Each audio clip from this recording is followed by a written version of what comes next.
রাজ্যের সমস্ত সরকারি এবং সরকার পোষিত বিদ্যালয় এবং বেসরকারি বিদ্যালয়ের ছাত্রছাত্রীদের শারীরিক এবং মানসিক শাস্তি দিলেই কড়া ব্যবস্থা, এই সংক্রান্ত এই বিজ্ঞপ্তিটি জারি হয়েছে পশ্চিমবঙ্গ সরকারের স্কুল এডুকেশন ডিপার্টমেন্ট থেকে।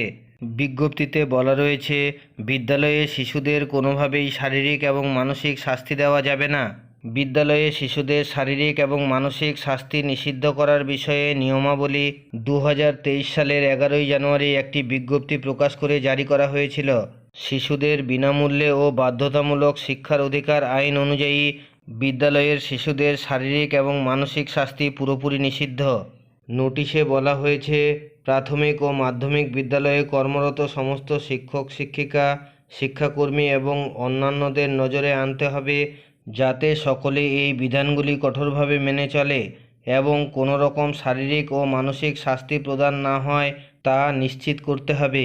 এমন না হলে আইন অনুযায়ী পদক্ষেপ নেওয়া হবে বলে নোটিশে স্পষ্ট করে জানিয়ে দেওয়া হয়েছে। এর পাশাপাশি পড়ুয়াদের মনে করিয়ে দেওয়া হচ্ছে যে কোনো রাজনৈতিক সভা বা অনুষ্ঠানে তাদের অংশগ্রহণ করা যাবে না। যে কোনো আপডেট আসলে আমি আপনাদের শেয়ার করি। ভালো লাগলে লাইক দেবেন, শেয়ার করবেন।